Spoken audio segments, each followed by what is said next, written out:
Baik, Assalamualaikum warahmatullahi wabarakatuh. Salam sejahtera untuk kita semua.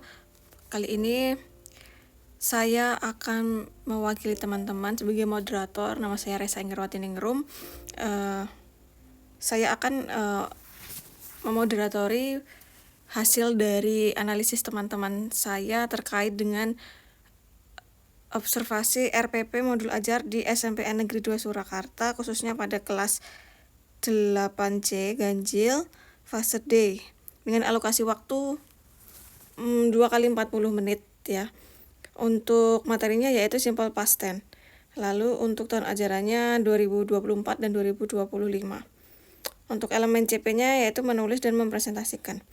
Adapun anggota saya terdiri dari Laila Nurfitri dengan absen P24 57 10 78, lalu dengan Ninda Mayada Erta dengan absen 87, Novita Dia Anggraini dengan absen 88, lalu ada Resa Inggerwati Ningrum atau saya sendiri dengan absen 89, lalu ada Serlinanda Oktavia absen 90, Sinta Yunitasari absen 91, dan Tias Nurlaili Handayani absen 92, Uswatun Hasanah absen 93, lalu Juliana Dwi Astuti absen 94.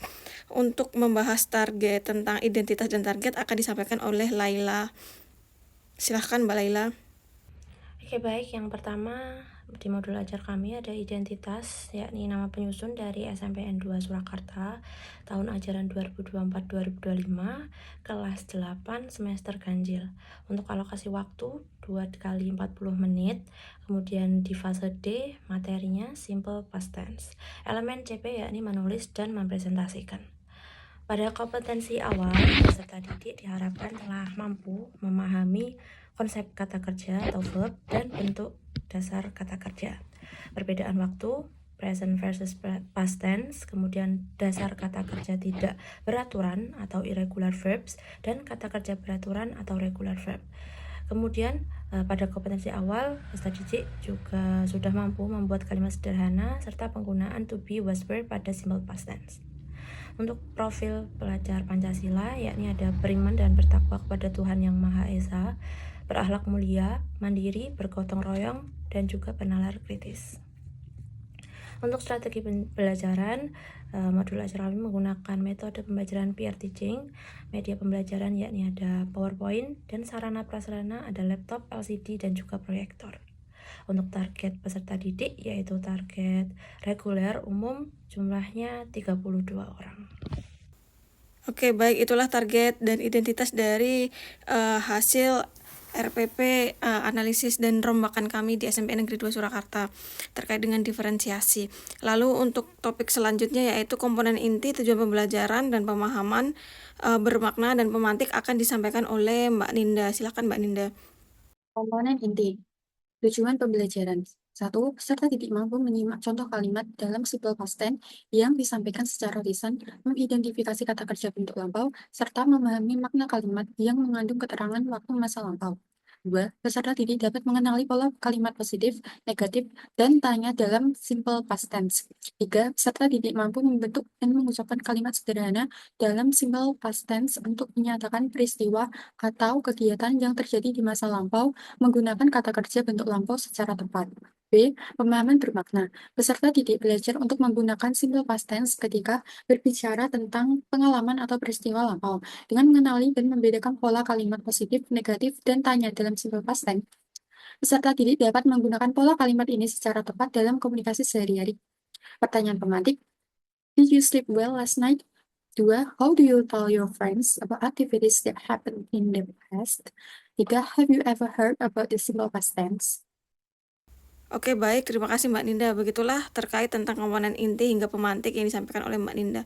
Lalu untuk kegiatan pembelajaran sendiri akan didetailkan oleh Mbak Novi atau Mbak Ovi. Selanjutnya masuk pada kegiatan pembelajaran. Kegiatan pembelajaran dibagi menjadi 3 bagian, yaitu kegiatan pembukaan, kegiatan inti, dan kegiatan penutup. Pertama, bagian pembukaan. Bagian pembukaan ini diawali dengan salam, berdoa bersama sebelum pembelajaran, dan cek kehadiran peserta didik. Kemudian dilanjutkan dengan pemberian pertanyaan pemantik. Pertanyaan pemantik yang berkaitan dengan materi simple past tense yang digunakan meliputi Did you sleep well last night? How do you tell your friends about activities that happened in the past? And have you ever heard about the simple past tense? Setelah itu, guru menjelaskan garis besar materi yang akan dipelajari dan manfaat mempelajari materi tersebut. Kegiatan pembukaan ini memakan waktu sekitar 10 menit. Yang kedua adalah kegiatan inti. Pertama, guru membagi peserta didik menjadi beberapa kelompok kecil yang beranggotakan 6 orang. Kelompok ini bersifat heterogen dari segi kesiapan belajarnya. Namun, dari setiap kelompok ada 1-2 peserta didik yang bisa berperan dalam peer teaching untuk anggota kelompoknya. Perbedaan proses belajar dari setiap anak ini bisa termasuk kategori diferensiasi proses. Kemudian, setiap kelompok diberi kebebasan memilih tempat duduk. Pemilihan tempat duduk ini bisa dikategorikan menjadi diferensiasi lingkungan. Selanjutnya, guru menjelaskan materi simple past tense dimulai dari part of speech, kemudian masuk ke kata kerja atau verb, ada regular dan irregular verb, kemudian to be yang digunakan, was were, kemudian formula, kalimat nominal maupun verbal sentences dari simple past tense, berbentuk positif, negatif, maupun interrogatif. Kemudian ada signal words atau time marker yang biasa digunakan dalam simple past tense. Kegiatan inti ini dilanjutkan dengan latihan soal berkelompok. Kegiatannya adalah membedakan part of speech, mengisi crossword dengan kata kerja bentuk kedua atau verb to, dan fill in the blank dengan kata kerja bentuk kedua juga. Kemudian guru dan peserta didik bersama-sama membahas latihan soal yang sudah dikerjakan tadi. Lanjut, kegiatan dilanjutkan dengan latihan soal berkelompok lagi. Siswa membuat contoh 10 kalimat yang menggunakan simple past tense. Bisa positif, negatif, maupun interrogatif. Nah, dalam bentuk yang mereka inginkan pengumpulannya. Hasil kerja kelompok ini kemudian akan dipresentasikan. Setiap kelompok bebas memilih bentuk produk yang akan dipresentasikan. Dan kegiatan pembedaan produk ini bisa dikategorikan sebagai diferensiasi produk. Kemudian kegiatan selanjutnya adalah mempresentasikan produk tersebut. Setelah itu, guru memberikan umpan balik terkait presentasi peserta didik. Alokasi waktu kegiatan inti adalah sekitar 60 menit. Dan terakhir adalah kegiatan penutup. Kegiatan ini berisi refleksi yang dilakukan baik oleh peserta didik maupun guru. Setelah itu, guru memberikan kesempatan bertanya bagi peserta didik mengenai materi yang belum dipahami. Kemudian peserta didik dan guru membuat kesimpulan pembelajaran. Dilanjutkan dengan membaca hamdalah bersama-sama dan yang terakhir mengucapkan selamat tinggal. Kegiatan penutup ini memakan waktu sekitar 10 menit. Oke, baik, terima kasih Mbak Ovi. Lalu untuk pengayaan, remedial, dan hingga refleksi itu akan dijelaskan oleh Mbak Sherly Nanda. Silahkan Mbak Sherly Nanda. Assalamualaikum. Selamat siang, selamat sore, selamat malam. Perkenalkan, saya Nanda. Saya akan melanjutkan pembahasan tentang modul ajar pembelajaran diferensiasi yang kelompok kami sudah buat. Yang pertama adalah pengayaan dan remedial. Jadi pengayaan berfungsi untuk memberikan tantangan bagi siswa yang sudah mencapai atau melampaui standar kompetensi. Melalui pengayaan ini siswa diharapkan untuk memperdalam dan memperluas pengetahuan yang sudah guru berikan. Nah, pada pembelajaran modul ajar ini ada 5 pengayaan dengan perintahnya adalah please answer the following sentences in the positive, negative, and interrogative form using the correct simple past tense. There are 5 questions that student must answer correctly. And then remedial. Remedial bertujuan untuk membantu siswa yang belum mencapai standar kompetensi yang sudah guru terapkan untuk mendapatkan nilai lebih baik. Dengan remedial, siswa diberikan kesempatan untuk mengulang dan memperbaiki dan mengatasi kesulitan belajar, sehingga siswa diharapkan dapat mencapai kemampuan tersebut. So, remedial, there are 10 questions. Dengan perintah pertama adalah please fill the blank with the correct form of simple past tense. There are 5 questions. And the second one, the instruction is change its sentences from the present tense to the simple past tense. There are 3 questions. And the last one is please answer the question use simple past tense. There are 2 questions.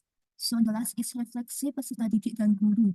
Untuk refleksi peserta didik, there are 2 questions. There are bagaimana perasaan kalian selama pembelajaran hari ini? How did the student feel? And the last one, kesulitan apa yang kalian temui selama pembelajaran? And the last one is refleksi dari guru. There are 3 questions. There are tuliskan hal-hal yang sudah dilakukan dengan baik selama pembelajaran hari ini. Tuliskan hal-hal yang perlu diperbaiki pada pembelajaran berikutnya. Dan yang terakhir adalah tuliskan satu hal yang perlu digali lebih dalam. Materi, cara mengajar, dan kemampuan siswa. Cukup dari saya. Terima kasih. Oke, baik. Lalu untuk selanjutnya terkait dengan bahan ajar akan dijelaskan lebih lanjut oleh Mbak Cynthia. So, untuk selanjutnya kita membahas mengenai lampiran. Untuk lampiran pada poin A merupakan bahan ajar. Nah, di sini kami menaruh materi, meletakkan materi kami dan juga beberapa LKPD yang kami sediakan dalam bentuk PowerPoint. Kita letakkan materi dan LKPD ke dalam PowerPoint. Nah, untuk materi yang pertama, kita sebelum masuk dalam past tense, kita memberitahu terlebih dahulu apa sih itu verb, apa sih adverb, apa sih noun, dan apa sih adjective. Nah, pemberian pengetahuan mengenai part of speech ini nantinya akan membantu peserta didik untuk membuat kalimat yang benar dan tentunya akan berkaitan dengan simple past tense. Yang kedua, dalam penggunaan simple past tense, verb apa sih, kata kerja apa sih yang kita gunakan, kita jelaskan, yaitu menggunakan verb 2. Lalu dalam verb lampau itu ada yang namanya regular dan irregular verb. Nah, nanti kami jelaskan. Apa sih regular verb itu? Regular verb adalah kata kerja yang membentuk past tense dengan cara menambahkan akhiran ed. Sedangkan kalau irregular verb berarti dia tidak memiliki pola ed di dalamnya dan kuncinya adalah menghafalkan itu sendiri. Jadi peserta didik kita beritahu apa sih regular dan irregular verb dalam pembelajaran itu. Nah, ada lagi dalam pembentukan kalimat simple past tense juga bisa menggunakan to be. Nah, kita beritahu apa sih to be yang ada pada past tense, yaitu to be, were, and was. Nah, untuk were ini digunakan untuk subjek apa aja sih? Kita mengajarkan pada peserta didik kalau were itu digunakan untuk subjek they, we, and I, also you. Nah, kalau was itu digunakan untuk isi it, seperti itu. Nah, untuk membuat suatu kalimat yang benar, kita memberitahu ke peserta didik kalimat yang benar itu terdiri dari apa aja sih, yaitu subjek, verb, dan objek. Nah, terus kapan sih kita harus menggunakan to be dan kapan kita akan menggunakan kata kerja. Nah, dari situ kita bisa memberitahu peserta didik kapan sih kita harus menggunakan to be dan kapan kita harus menggunakan kata kerja gitu. Itulah fungsi mengapa kita mengajarkan part of speech di depan, karena penggunaan adverb dan juga noun dan adjective, kata-kata sifat, kata-kata benda, kata-kata itu tidak bisa berdiri sendiri, melainkan harus ada to be di depannya.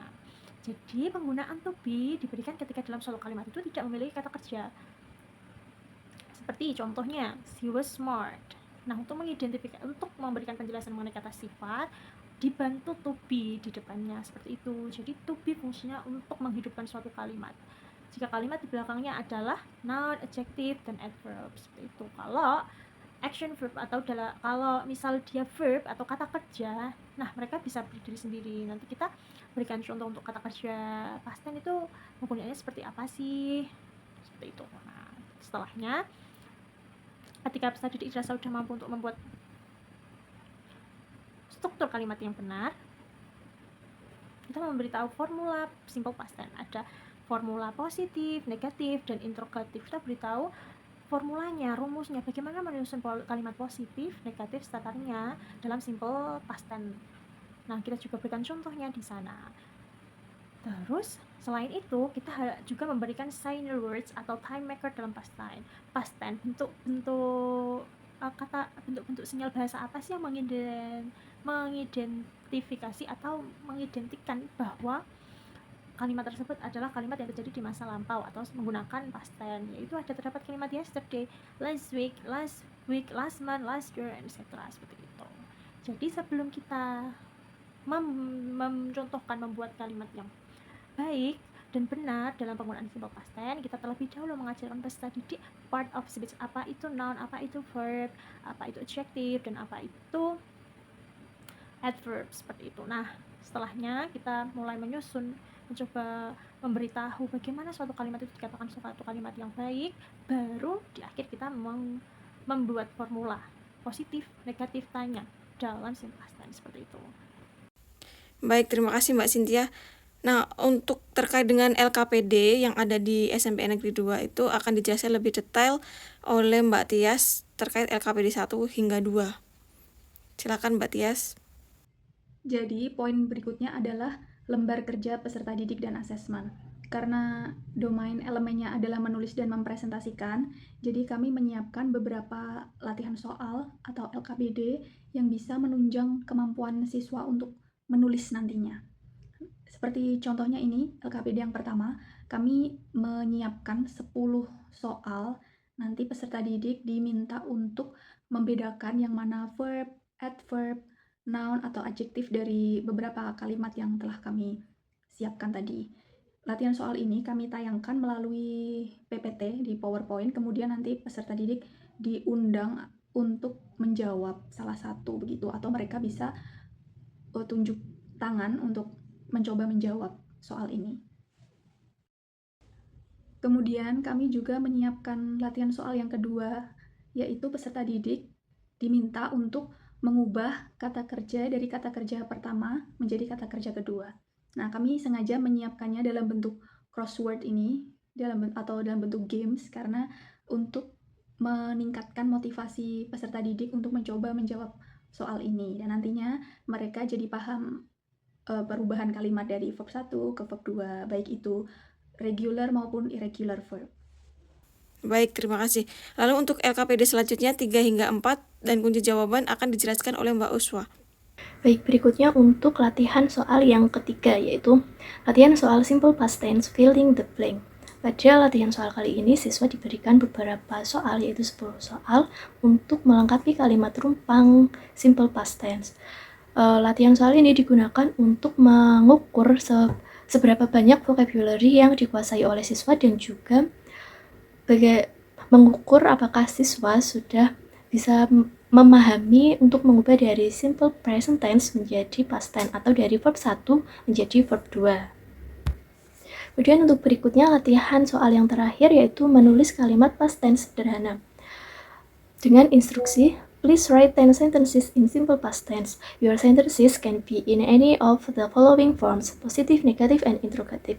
Jadi pada latihan soal ini, siswa diberikan soal atau diberikan perintah untuk membuat 10 kalimat simple past tense atau kalimat sederhana simple past tense untuk mengukur pemahaman mereka tentang simple past tense. Untuk berikutnya disajikan beberapa kunci jawaban untuk latihan soal yang sudah tertera pada halaman sebelumnya. Ada latihan kunci jawaban untuk latihan soal membedakan verb, adverb, noun, or adjective. Kemudian ada kunci soal untuk latihan soal regular dan irregular verb. Dan yang terakhir ada kunci jawaban untuk latihan soal simple past tense filling the blank. Oke, baik, terima kasih. Lalu untuk rubrik, Mbak Yuli akan mencoba menjelaskan lebih detailnya. Baik, selanjutnya yaitu mengenai rubrik penilaian. Terdapat 2 rubrik penilaian yang akan digunakan oleh guru, yaitu rubrik penilaian kemampuan dan rubrik penilaian sikap. Pada rubrik penilaian kemampuan, peserta didik yang sudah mampu membuat kalimat past tense secara benar dengan menggunakan verb 2 maupun to be yang sesuai dengan simple past tense akan mendapatkan skor 2. Selanjutnya, peserta didik yang mampu membuat kalimat past tense secara benar, namun masih terdapat sedikit error pada penulisan verb dan to be simple past tense akan mendapatkan skor 1. Dan peserta didik yang sama sekali tidak dapat membuat kalimat dalam simple past tense akan mendapatkan skor 0. Jadi untuk penentuan nilainya yaitu jumlah skor dikalikan dengan 5. Jika peserta didik dari 10 soal yang disediakan benar semua, maka 10 dikali 2 kemudian dikali dengan 5 sehingga mendapatkan nilai 100. Yang kedua yaitu rubrik penilaian sikap. Penilaian sikap di sini yaitu sikap percaya diri yang terdiri dari 3 indikator, yaitu berpendapat, melakukan kegiatan tanpa ragu-ragu dalam kelompok. Selanjutnya yaitu berani memberikan pendapat dalam kelompok dan berani mempresentasikan hasil pekerjaan di depan kelas. Dengan skala nilai, skor 3 untuk amat baik, skor 2 untuk baik, dan skor 1 untuk cukup. Baik, terima kasih Mbak Yuli. Nah, begitulah hasil presentasi dari kami. Semoga bisa membantu dan bermanfaat untuk semuanya. Wassalamualaikum warahmatullahi wabarakatuh.